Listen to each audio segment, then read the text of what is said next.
Viewers, hello and welcome. In today's video, we're going to tell you about a mysterious train. A train that many believe is haunted by ghosts. Some say strange things happen whenever this phantom train appears. What's the real secret behind it? That's exactly what we're going to uncover in this video. So without wasting any time, let's get started. If you're new to our channel, make sure to subscribe and share this video with your friends so you never miss our upcoming mysterious and thrilling stories. Now, let's move on to the video. There's a stretch of railroad track on the outskirts of St. Louis, Missouri, that has become the stuff of local legend, a place where the past refuses to rest. They say that if you stand along those quiet rails late at night, you might see a strange, glowing light flickering in the distance, the ghostly headlamp of a train that hasn't running over 100 years. Some call it the Phantom Train of St. Louis. Others say it's just a story told to scare travelers. But those who've seen it swear that what they witnessed was real. A spectral locomotive that charges through the darkness before vanishing into thin air. This is not just a ghost story. It's a mystery rooted deep in American history, born during the golden age of steam and tragedy. Tonight, we uncover the legend, the history, and the truth behind the Phantom Train of St. Louis. In the late 1800s, Missouri was alive with the sound of progress. The railroads were booming, connecting cities and small towns like veins across the heart of America. Trains carried everything: freight, passengers, soldiers, and dreams of a new frontier. But those dreams sometimes came with a cost. The work was dangerous. Tracks were laid across wild terrain, bridges collapsed, and locomotives could turn deadly in an instant. One of those trains was known as the number 47 Express, a midnight line that ran between St. Louis and Chicago. It was manned by a small, dedicated crew, led by an engineer named Thomas "Red" McCarthy, a veteran of the rails. Red had a reputation for never being late, no matter the weather. His bright red hair and stubborn attitude made him a legend among his peers.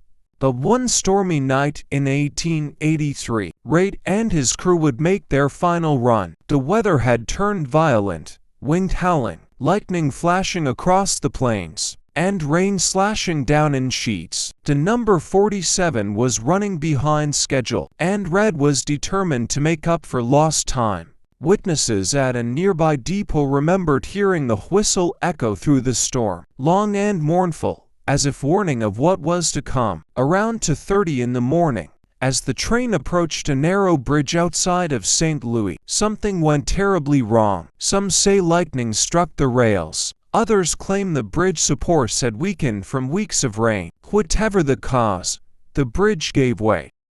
The number 47 plummeted into the ravine below, steam hissing, metal twisting, and fire erupting as the engine exploded upon impact. All 6 crew members, including engineer McCarthy, were killed instantly. Locals said the wreckage burned for hours, lighting up the night like a funeral pyre. When dawn broke, all that remained was twisted steel and charred wood. The bodies were buried in a nearby cemetery, and the bridge was rebuilt soon after. But something about that place never felt the same again. Months later, strange reports began to surface. Farmers working the fields near the tracks claimed to hear the distant sound of a train whistle at odd hours, long after the last train had passed.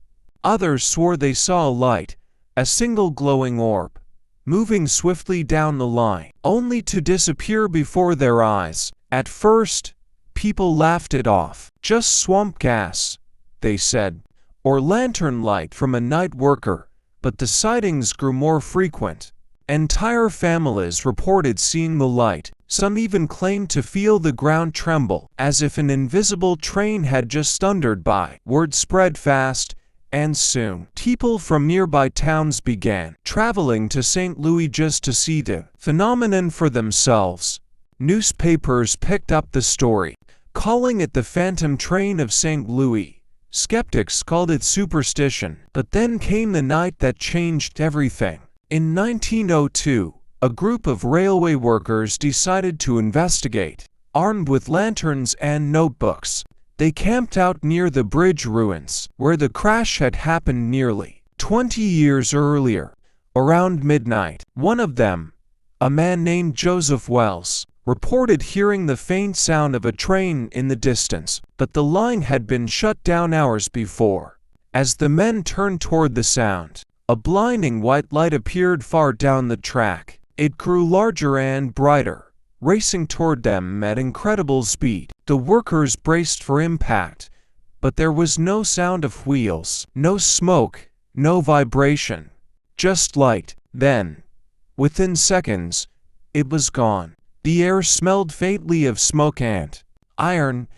The men swore they could hear the faint echo of a whistle fading into the distance. When they checked the tracks, there were no marks, no damage, no sign that anything had passed at all. Over the years, the legend only grew stronger. Locals claimed that the ghostly train appeared every anniversary of the crash, the same time, the same place, and always preceded by the sound of a mournful whistle. Some said it was engineer Red McCarthy, still trying to complete his final route. Others believed the light was a warning, a sign that the spirits of the lost crew were forever bound to the rails. Then came the paranormal investigators. In the 1970s, a group of students from the University of Missouri set out to document the phenomenon. Using early video equipment, they recorded strange electromagnetic readings and captured what they described as a moving orb of light along the track. Though the footage was grainy, it matched dozens of eyewitness reports from years before. One of the students, decades later, said in an interview that he never forgot that night. The light didn't act like anything natural, he said.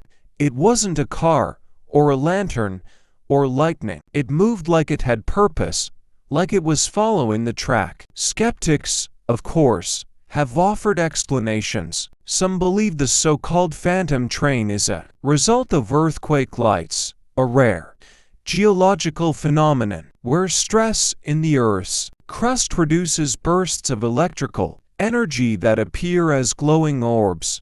Others think it's a reflection caused by distant headlights or atmospheric refraction, but even the most rational observers admit something about that stretch of track feels off. Local police have been called out multiple times over the decades for ghostly activity reported by late-night travelers, and while no one has ever been harmed, nearly everyone who visits the site leaves with an eerie sense of being watched. One of the most chilling stories came from 1987, when a retired conductor named Samuel Dorsey decided to visit the site one last time.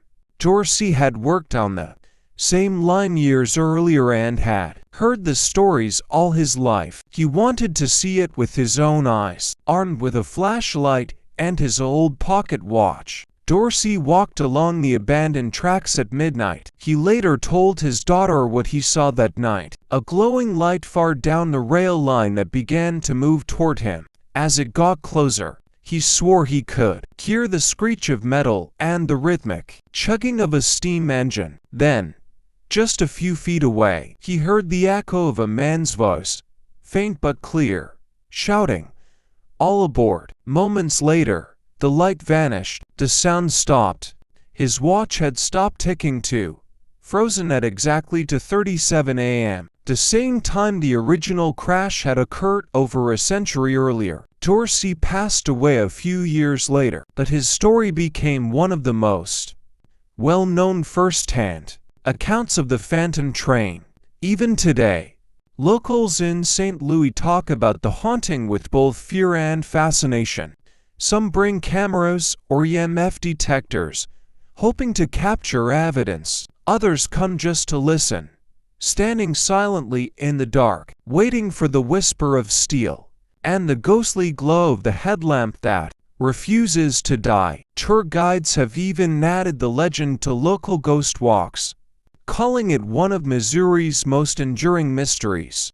Visitors leave behind cones, railroad spikes, or small lanterns as offerings to the spirits, tokens of respect for the lost souls of the number 47.